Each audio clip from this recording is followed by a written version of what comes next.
Hey everybody, it's 8:30 p.m. on Tuesday, January 16th. I am sick. You can hear it. I've been one of those like flu type things where I'm in bed sweating for freaking couple days already. I think eventually I'll get better, but yeah, don't feel good. One of the only things I was able to do for most of the weekend, because this hit me like Saturday night. Um, yeah, it hit me hard Saturday night, I would say. Then, and it's been that way since then as we're here on Tuesday. So I was able to watch football, which happened on Saturday and Sunday and Monday. 3 days of football. NFL did it right. And we can do videos. I've updated the algorithm. The algorithm did good things. One of the only things you can do is lie around and sit around and bet on sports if you can't get out of bed sometimes. It's a pretty easy thing to do. You would have won with the advice of the algorithm over this wild card weekend. And we hit two of the three underdogs that won. Houston winning, Tampa Bay winning. We had them.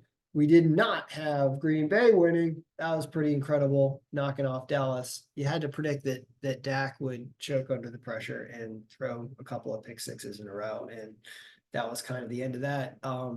As Green Bay is an up and coming team. The rest of the algorithm did amazing. I mean, if you thrown all of these on a round robin to win, you would definitely have won money if you split that round robin up.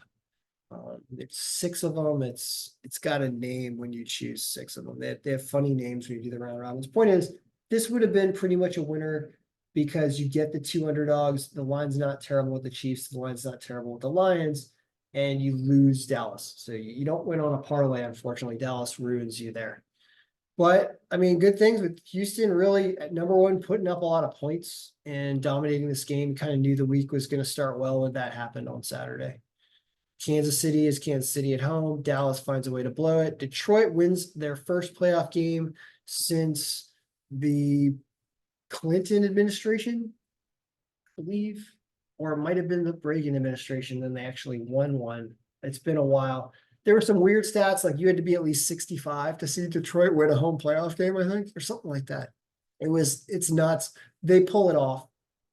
Buffalo wins in the cold, but a day later than we thought. And Tampa Bay destroying an Eagles team that just has not looked right since midway through the season. And that screams injury to me, actually. There's probably some injuries going on. They wore everybody out with the tush push. The tush push got stopped on a 2-point conversion in this game. Talk about the end of the Eagles and the end of that play being called. We got to make it illegal. Well, if you can't score on it every time, you know how the team stopped, how Tampa Bay stopped the tush push was they like jumped a guy off the side and like pulled, um, pulled Jalen Hurts, I believe, to the side. So like, even though people are always pushing him and he's going, if you could grab him to the side, then he can't go straight, right? Because you got to get to him before he just keeps plowing through everyone. And you can't, if you try to like stop it straight up like a wall, he's going to go around you. So you really have to get a hold of him and pull him down, I would imagine. And they stopped him on that play. So, wow, talk about an emphatic end to this season. Not even close. Tampa Bay destroys it. All right, so what are you here for? I'm sick as heck, but I did do this, and we're going to update the injury report. All right, here's what we're going to do. We have divisional round. Boom. This is the divisional round with the old injury report. Guess what? We have a new injury report. We're going to add that.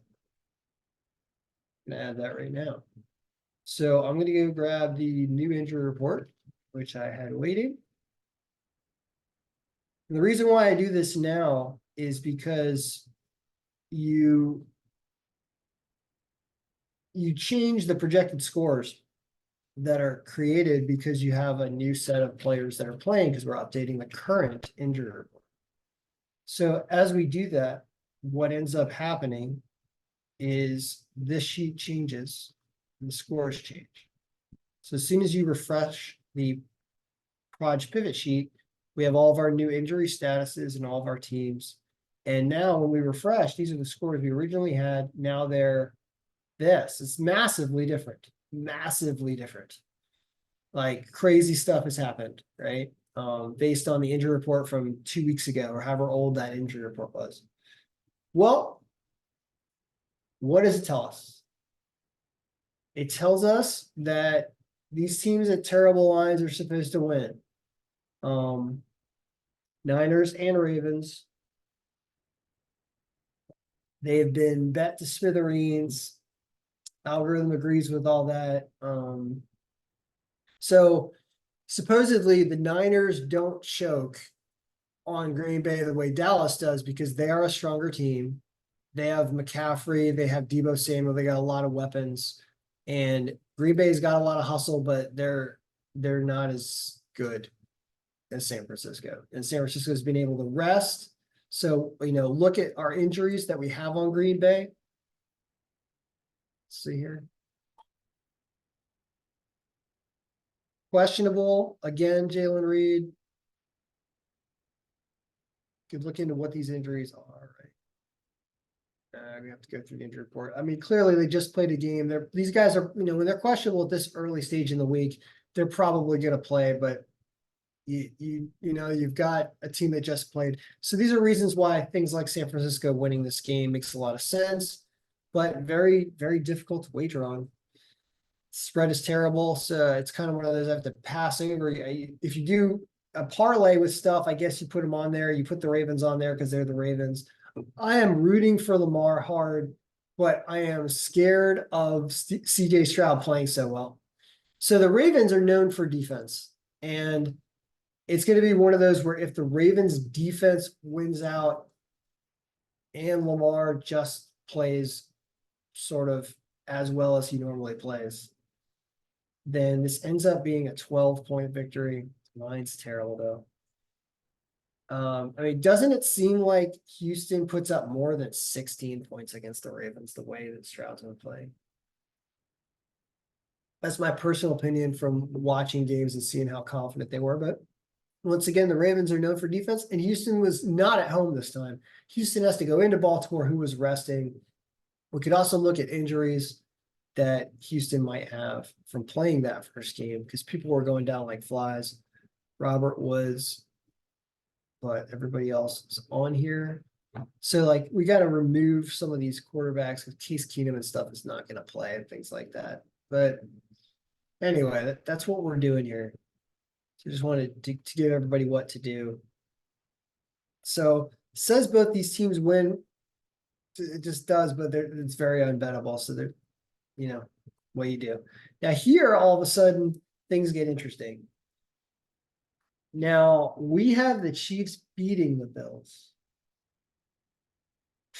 Boy, I'll tell you what, every other commercial is Mahomes and Kelsey and Andy Reid and Jake from State Farm. Jake from State Farm, that dude's everywhere. He's jacked. I'm like, why does he get to hang out with everybody? I don't know. Jake from State Farm's a winner, though. And I see that guy everywhere, and I see Chiefs everywhere, and they are Showtime. And Buffalo is Buffalo. I mean, talk about a town that is known for choking. Watch me start talking trash. But point is the algorithm is saying the Chiefs by 6 points. How about 17-17 goes into overtime and the Chiefs score a touchdown? And they don't do the extra point. Is that what it's saying? Maybe.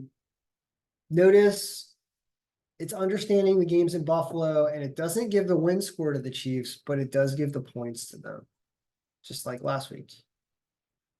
So this is one where you can see it's the only away team, and clearly the only away team has at the underdog line. Does this make sense? Is there somebody that's really injured on Buffalo? Who are the big injuries?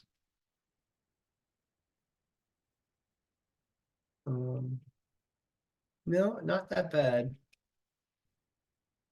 I'm going to look at questionables, just Gabe Davis, I guess. Wide receiver.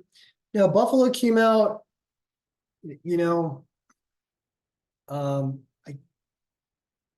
this thing is updating defensive injuries as well, actually, when it's doing scoring. So it is trying to do everything right.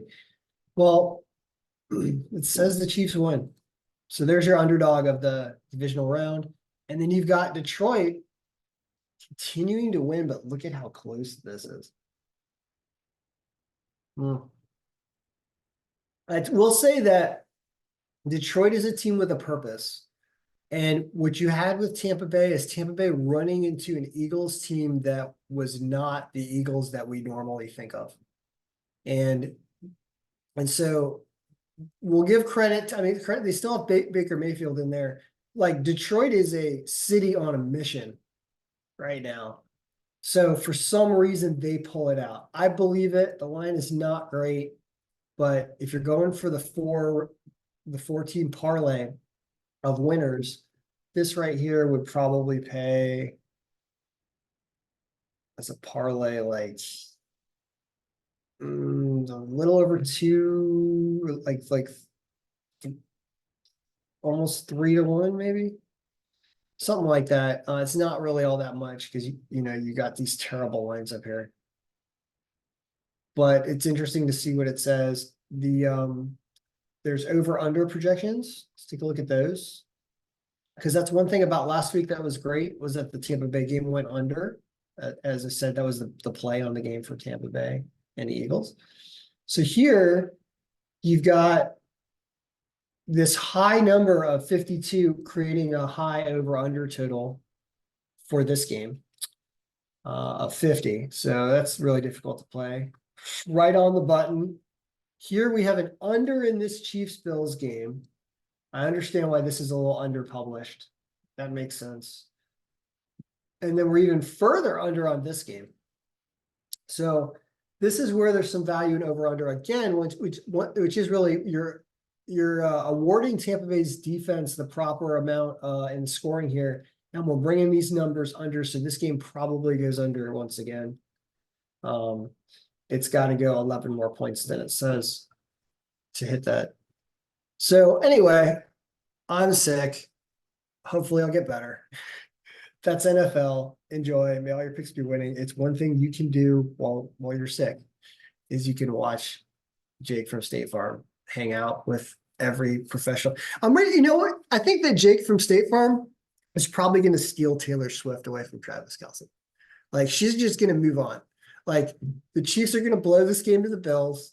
Taylor's like, all right, see ya. And then next thing you know, it's not Ludacris standing on a puddle in somebody's kitchen. It is Taylor Swift and Jake from State Farm crushing it. All right. Good luck, everybody. May all your picks be winning. I'm going to go back to bed.